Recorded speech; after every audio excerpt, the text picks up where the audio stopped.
안녕하세요, 소연수입니다. 오늘은 양산에 보일러 작업을 끝내고 저기 경산 집에 있는 본가죠, 본가. 경산으로 잠시 돌아갔다가 내일은 거창과 함양 쪽에 일이 있어서 이제 이동합니다. 지금은 이제 또 고속도로를 올라가고 있습니다. 고속도로 올라가면서 요거 몇 가지 이제 이야기를 좀 해드리려고 이렇게 또 비디오를 동영상을 찍고 있습니다. 오늘 하고 싶은 이야기는 일중제어 정도, 단독형 온실의 환경 제어를 어떻게 하느냐, 여기에 대해서 한번 설명을 해드리려고 합니다. 연동형 온실의 환경 제어는 우리나라 지금 평통적인 사람들도 이제 다 알고 있으니까 교육에서도 상당히 이야기를 많이 하죠. 우리나라 외부 환경 제어도 있고 국산 환경 제어도 여러 개 있는데, 대부분 이제 연동형 온실에 맞추어져 있기 때문에 그 부분에 대해서는 제가 특별히 이야기를 하지 않아도 보편적으로 많이 알 겁니다.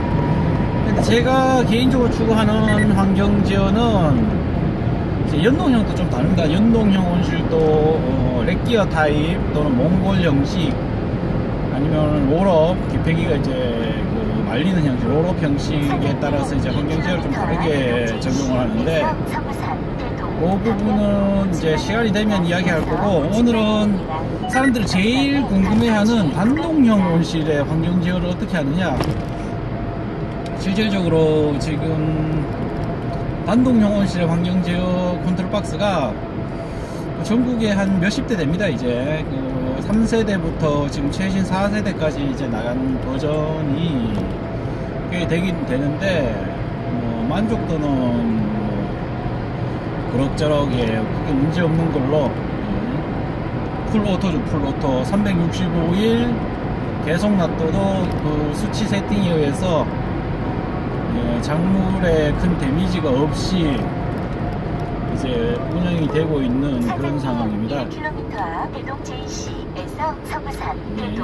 그래서 그 환경 제어가, 단독형 환경 제어를 이제 설계를 할 때 어떻게 해야 되는지에 관한 이제 이야기를 조금 해보려고 합니다. 오늘은 연동형 온실과 단독형 온실은 이제 환경 제어 방법이 많이 다릅니다. 이제 연동형 온실 같은 경우는 이제 상단에서 이제 그 창을 열면서 환기를 시키거나 하는데, 거의 대부분 대류 현상을 이용합니다. 연동형은 이제 상단이 열리거나 측면이 열릴 수도 있고 여러 가지 있는데, 기본적으로는 대류가 일어납니다. 대류.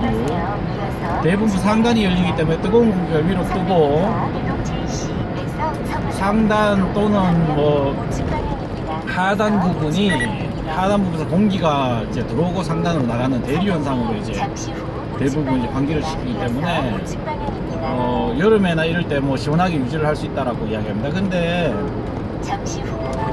이제 그 연동형 온실에서 이제 작물을 재배할 때, 여름 작물은 큰 문제가 안 되는데, 딸기나 이런 겨울 작물들은 연동형 온실에서 이제 운영을 하면은 엄청 많은 고전을 합니다.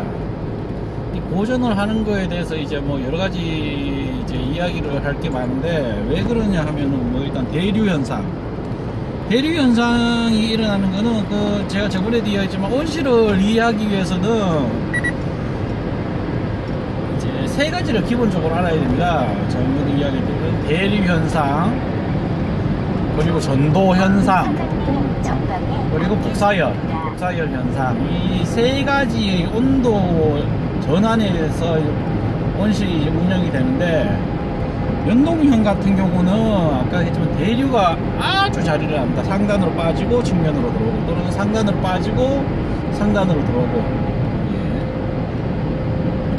겨울에는 효율적이지만 여름에는 효율적이지만 겨울에는 반대로 치명적이다. 왜냐, 대류 현상이 너무 잘 되기 때문에. 특히나 연동형 온실 같은 경우, 옛날 우리나라 화훼단지에서 만들었던 온실들 같은 경우는 측고가 뭐 2m, 2m 50밖에 안 됩니다. 이제 중간이 손을 들면 거의 대인을 정도죠. 그 정도 온실에서 운영하던 그 방식은 대류현상이 일어나는데, 대류현상이 중화가 못 됩니다. 특히 겨울에는. 온실에는 작물들은 기본적으로 찬바람과 뜨거운 바람을 이제 같이 접촉을 하게 되는데, 그 온도 편차가 크면 클수록 이제 습도 변화가 커지면서 이제 병이 날 가능성이 높습니다. 그래서 아까 했지만 습도가 낮으면 이걸 중화시킬 수 있는 공간이 작기 때문에 문제가 되죠. 반대로 이제 습도가 너무 높으면은 이제 온실 온도가 떨어졌을 때 보일러가 돌거나 이래야 돼서, 비유를 하자면 이제 큰 온실들은, 이제 측고가 높은 온실들, 최적이 이제 큰 온실들은 이제 대형 차량에 많이 비유를 하는데, 대형 차량처럼 이제 대형 차량은 가속과 브레이크 성능이 떨어지지 않습니까? 그러니까 항상 예상 운전을 해야 되는데, 1톤 트럭 몰듯이 이제 25톤 트럭을 몰면은 당연히 연비도 엉망이고 브레이크를 못 잡아서 사고도 많이 나겠죠. 그래서 운전법이 완전 다르다고 보시면 됩니다. 그러니까 연동의 최적이 크면 크다. 예상 운전 제어를 해야 된다. 예상 운전 제어를 하려면 이제 컨트롤러가 상당히 좋아야 되겠죠. 여러 가지 정보, 복사열, 뭐 바람, 일사량, 뭐 외부 온도, 습도 여러 가지 정보에서 이제 연동형 온실을 이제 제어를 해야 될 겁니다. 오늘 주제는 단동입니다. 단동. 연동은 이제 대류를 이용하고, 단동형 온실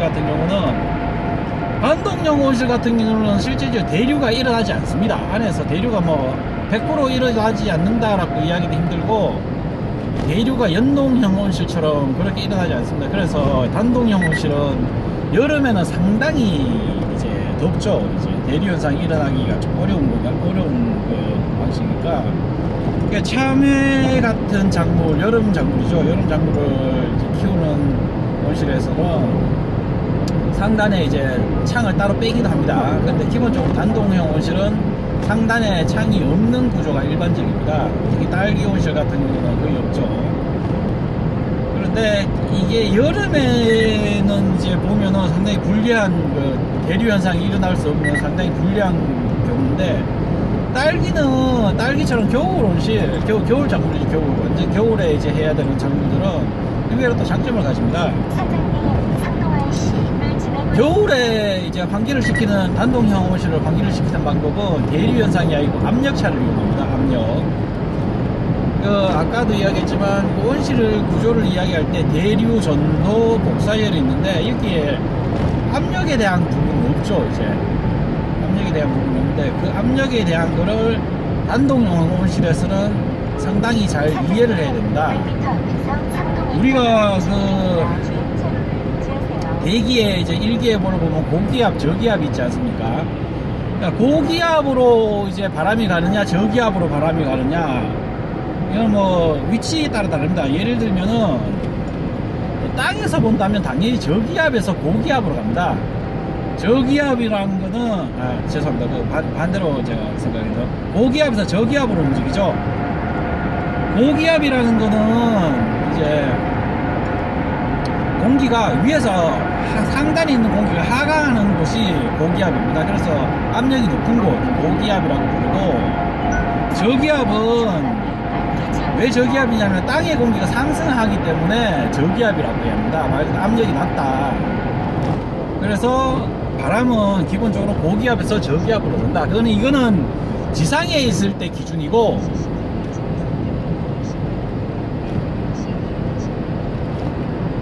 근데 반대로 이거를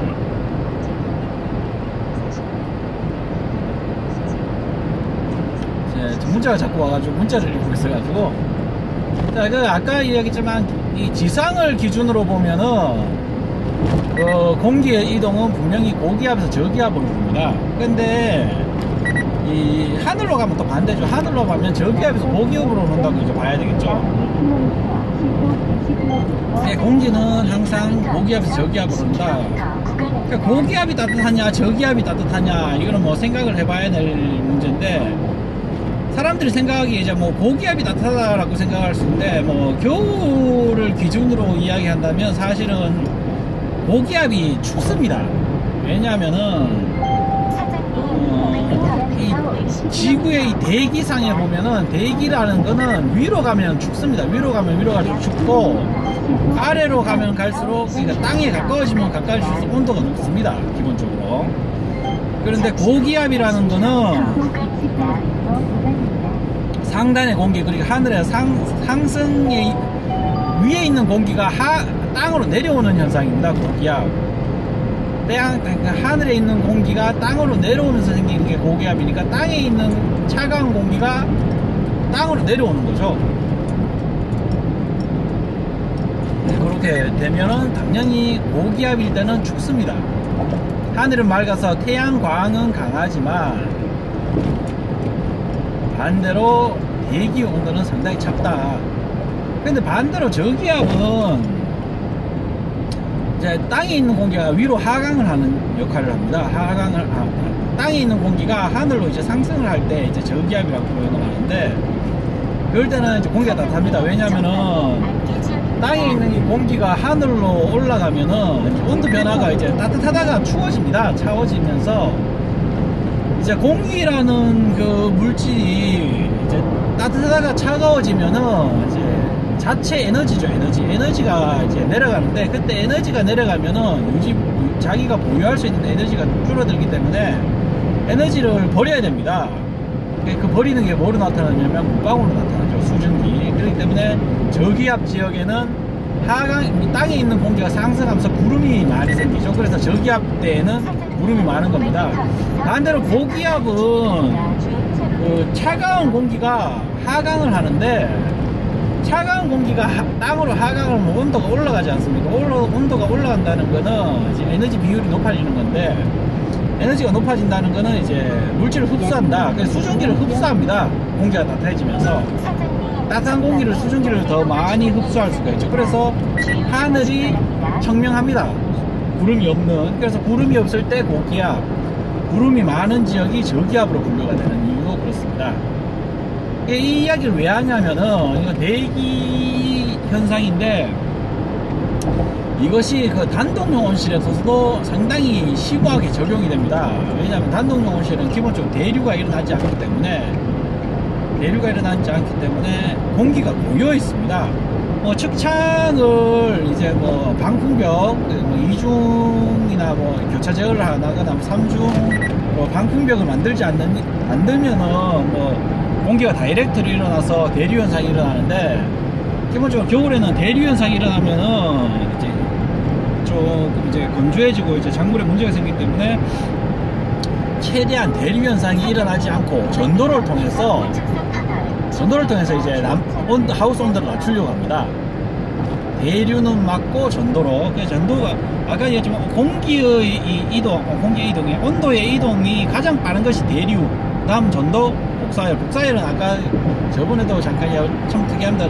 복사열은 가장 강할 수도 있지만 가장 약할 수도 있습니다. 이건 태양에서만 이제 적용이 되는 거기 때문에 이 부분 항상 번외로 빼야 되고, 온실의 온도를 이제 제어할 때는 항상 생각해야 되는 거는 대류와 전도입니다. 대류와 전도.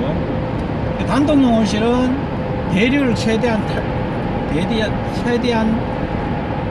차단을 하고 전도를 이용한다. 그러려면은 창은 열었는데 대류를 차단한다는 게 상당히 어렵죠. 그거를 이제 어떻게 하냐, 압력차로 이제 이용을 하는 겁니다. 복사열이라는 거는, 적외선에 의한 복사열은 태양에 의해서 나는데, 태양에서 이제 적외선이라는 물질이 나오는데, 이 적외선이라는 물질은 이제 모든 물질에 비추면은 흡수를 되면서 열이 나게 되는 현상입니다. 은박지나 거울처럼 반사되지 않으면은 흡수를 하면서 열을 내는데, 그게 적외선입니다. 온실이 이제 낮에 온도가 올라가는 이유 중에 하나가, 겨울에 온도가 올라가야지. 일단 복사열을 받으면 온도가 올라갑니다.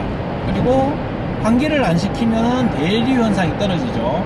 그러니까 대류 현상은 없어지고 이제 전도만 남는 경우가 생기죠. 이제 비닐이 있으니까 비닐로 이제 전도되어서 외부 온도에 의해서 하강될 건데, 그 하강되는 온도보다 태양에서 나오는 적외선이 이제 더 세니까 이게 이제 하우스 온도가 올라가게 되는 겁니다. 그런데 우리는 개폐기에 창을 계속 닫고 있으면 이제 과습도 걸리고 온도가 너무 많으니까 과습도 걸리고 하니까 창은 열어야 된다. 창은 여는데 공기가 많이 오면 되지 않는다. 그럼 압력을 만들어야 됩니다. 아까 얘기했지만 공기가 따뜻해지면 압력이 높아집니다. 흡수를 하고 공기가 팽창하죠. 그래서 방풍벽을 만들어 놓은 내부 온실은 방풍벽 또는 교차 제어를 해서 만들어 놓은 그 내부 온실은 상당히 그 압력이 높습니다. 압력이 높아서 공기가 이제 밖으로 밀려나가려고 하는데 밀어내는 힘이 세다 보니까 밖에 있는 저기압, 차가운 공기죠. 내부로 잘 들어오지 못합니다. 그리고 자동 제어에서 보면은 3중 측면 견인식이죠. 견인식. 하강 밑에 있는 땅에 있는 거를 와이어를 이용해서 상승시키는 그 방풍벽 옆저 측면 스크린을 이제 상승시켜 놓으면 이제 내부 공기가 뜨겁고 외부 공기가 차가운데 이 방풍벽을 못 넘어오게 됩니다. 이 외부 차가운 공기가 이 방풍벽을 넘으려면은 공기가 따뜻해져야 됩니다. 따뜻해져야지만 이 3중 측면으로 만들어 놓은 이 방풍벽을 넘어올 수 있는 겁니다. 우리가 그 봄철에 높새바람이라고 이야기하죠. 그 태백산맥 높새바람이 이제 뭐 가면은 뭐 결로도 많이 생기고 이제 넘어가야 되니까 결로도 생기고 해서 이제 넘어간다 하는 그런 것도 비슷한데, 어쨌든 기본적으로 단동형은 내부를 고기압으로 만들고 방풍벽을 만들면 이 차가운 공기와 따뜻한 공기의 무게차에 의해서 내부에 차가운 바람이 쉽게 들어오지 못한다. 뻥 뚫려 있는데도 못 들어오는 겁니다. 그게 뻥 뚫려서 못 들어오고, 이제 거기서 들어올 수 있는 건 유일하다기보다는 그냥 산들 넘어오긴 하는데, 이제 대류가 완전 100% 없을 수는 없으니까 약간의 대류 현상으로 해서 측면 방풍벽과 일중 사이에 있는 공기가 이제 태양의 자외선에 의해서 공기가 대표점에서 스물스물 넘어오고, 그래서 추워진 것도 나가고, 그렇게 이제 이동하게 됩니다. 이 메커니즘을 기본적으로 잘 이해를 하면은 단동형을 환기를 잘 시킬 수 있습니다. 여름에 안정적으로 환기를 시킬 수 있는 겁니다. 대류 현상이 일어나지 않게 하고 환기를 시킬 수 있다. 근데 연동형 같은 경우는 측면을 열어서 방풍벽을 해서 환기를 시킨다고 하지만, 그렇게 하기에는 연동형 온실의 범위가 너무 크죠. 그래서 이제 뭐 렉기어나 뭐 이런 걸 렉기어나 롤업식이든 간에 상단을 열게 되면은 차가운 공기가 내려오는데 대류 현상이 일어나는데, 이 연동형 온실은 상단 창이 열리면 기본적으로 이 대류 현상을 막을 방법이 없습니다.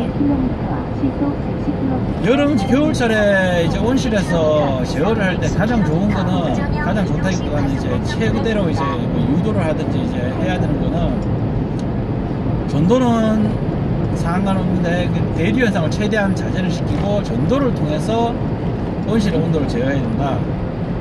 물론 대류를 CO2나 이런 걸로 계산하면은 뭐 적당히 이제 대류 현상으로 가능하도록 온도가 떨어지지 않는 한도 내에서 그렇게 제어해야 된다고 보시면 됩니다. 그래서 우리가 그 배기팬 같은 경우도 그 단동형 보면 배기팬을 뒤에 이제 설치를 많이 하는데, 제 개인적으로는 이제 배기팬을 설치할 때 배기팬 부분을 하강으로 하고 3중 안에 그 이제 뭡니까 이게 덕터를 상단으로 올리게 됩니다. 그러면 출수 쪽이 낮고, 출수 쪽, 그러니까 하우스 안에서 나가는 그 덕터는 높고 팬은 낮고, 그러면은 겨울에 차가운 바람이 안쪽으로 잘 못 들어오는 현상이 생깁니다. 전도가 대류가 잘 일어나지가 않죠. 그 배기팬을 통해서 들어오는 공기도 따뜻해져야지만 그 덕터를 넘어올 수 있게 되는 그런 상황이 되는 겁니다. 보통 설비할 때 그렇게 가르쳐 주는데, 보통 일반적인 업자들은 이제 여름철 대류 현상만 생각해서 온실을 설계합니다. 대류 현상만 설계해서 온실을 설계하면은 뭐 여름이든 뭐 봄에는 상관없는데, 겨울 작물처럼 초봄이나 이제 겨울에는 참 난감합니다. 이게 대류 현상이 너무 잘 일어나니까 하우스 온도 변동이 너무 커지는 겁니다. 그래서 작물을 어떻게 하느냐에 따라서 단동 영상이나 연동 영상이나 제어 방법이 완전 달라지는 거죠. 일단은 지금은 요 정도 설명을 하고